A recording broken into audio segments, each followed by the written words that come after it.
Detik-detik nama Sintayong menggema di Stadion Australia. Momen ini terjadi saat gue rekam wasit nungguin peluit pertandingan selesai.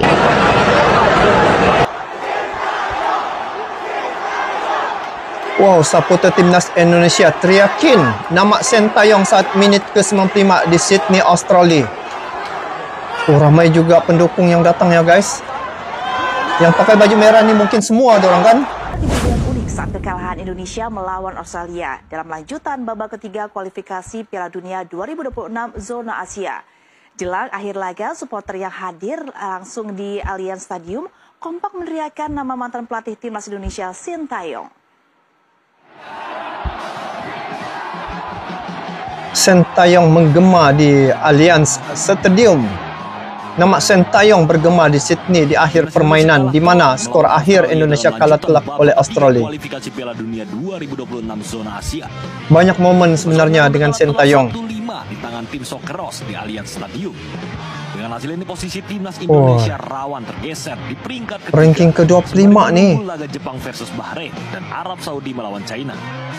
Di media sosial, supporter timnas tampak mengaitkan kekalahan ini dengan adanya pergantian pelatih timnas. Oh. Padahal sudah tukar pelatih kan guys. Diharapkan mampu membawa performa Indonesia menjadi lebih baik. Uniknya supporter yang hadir langsung di Allianz Stadium meneriakkan nama mantan pelatih timnas Indonesia, Sintayong. Dorang tidak akan lupa jasa Sintayong sebenarnya.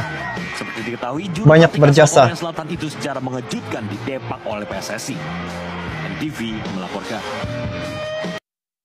Kalau dilihat sebenarnya memang ketika Indonesia menghadapi Australia, ramai yang berprediksi ya bahwa Indonesia bisa mengalahkan Australia karena dari segi pemain-pemain timnas Indonesia banyak yang baru tampil ya dan berkelas begitulah, termasuk kiper timnas Indonesia yang baru dinaturalisasi. Ada 3 orang lagi yang baru dinaturalisasi dan termasuk penampilan perdana beberapa orang termasuk juga oleh Romania. Namun ya, keputusan akhir telah memihak pada timnas Australia. Namun apa yang saya lihat dari segi penguasaan bola ya untuk timnas Indonesia, mereka mendahului Australia dari segi penguasaan bola. Dan pada babak pertama itu memang dari segi permainan timnas Indonesia memang sangat agresif. Tetapi itulah pada separuh akhir yang pertama itu ada perubahan apabila Australia telah mendahului ya, mencetak gol. Jadi mungkin itu adalah satu suasana yang menggugat ya emosi para pemain. Namun di sisi lain, apa yang saya lihat, para fans ya masih lagi mengingati jasa Sintayong. Karena kalau sebelum ini ketika menghadapi Australia di Gelora Bung Karno masih bisa mempertahankan ya strategi yang dilakukan oleh Coach Sintayong untuk menghadapi Australia ini. Mereka bisa mempertahankan dari segi sistem pertahanan timnas Indonesia tanpa ada satu jaringan pun yang diperolehi oleh timnas Australia. Nah, bila melihat bagaimana serangan yang dilakukan oleh Australia, penjaga kiper yaitu Martin Pais, dia bisa menyelamatkan tendangan kencang yang telah dilakukan oleh timnas Australia. Nah, namun begitu setelah berpindah ya di Stadion Sydney di Australia, mungkin karena salah satu dari segi kombinasi sesama pemain ya, mereka sebenarnya baru berjumpa, baru gabung. Jadi perlu mengambil masa untuk menjadikan mereka ni ada satu histori ataupun ada satu chemistry sesama mereka. Apa yang saya lihat ya, nama Sintayong bergema di Australia. Ini adalah satu semangat sebenarnya yang diberikan kepada pemain-pemain agar mereka tidak mudah putus asa. Dan telah terbukti ya, Indonesia bila menghadapi tim-tim gergasi ini, ada kalanya Indonesia bisa membuat kejutan seperti mereka menghadapi timnas Arab Saudi, sehingga Indonesia memenangi perlawanan itu. Arab Saudi langsung tidak bisa mencetak jaringan. Jadi bila perlawanan berlaku semalam, kalau saya lihat dari segi penguasaan bola, dari segi passing ya, Indonesia banyak mendahului Australia. Lagipun dari segi pemain-pemain timnas Indonesia, nilai mereka cukup mahal ya berbanding dengan Australia. Mungkin ini adalah satu perkara di mana awal permulaan gabungan mereka.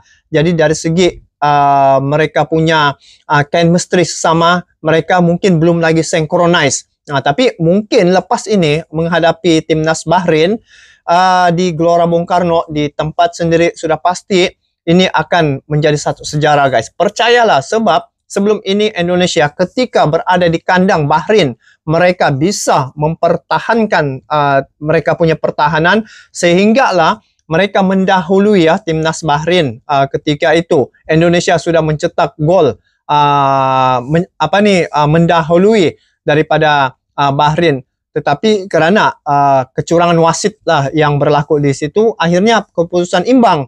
Namun apa yang masih lagi yang saya lihat dikenang oleh pendukung timnas Indonesia adalah jasa Coach Sintayong ya, membawa timnas Indonesia banyak sejarah ataupun banyak pencapaian yang telah dikecapi sejak Coach Sintayong, sehingga semua peringkat ya usia pada timnas Indonesia itu lolos ke Piala Asia, dan dia membawa timnas Indonesia ini sampailah ke round yang ketiga. Nah, namun mungkin ada satu perkara yang perlu dibuat ya untuk menghadapi tim-tim besar untuk berbaki 4 laga ni. Federasi menukar pelatih iaitu Patrick Kluivert. Jadi apa yang saya lihat ya, Patrick Kluivert ini dia juga mempunyai strategi untuk menghadapi tim yang besar ini untuk laga yang akan datang.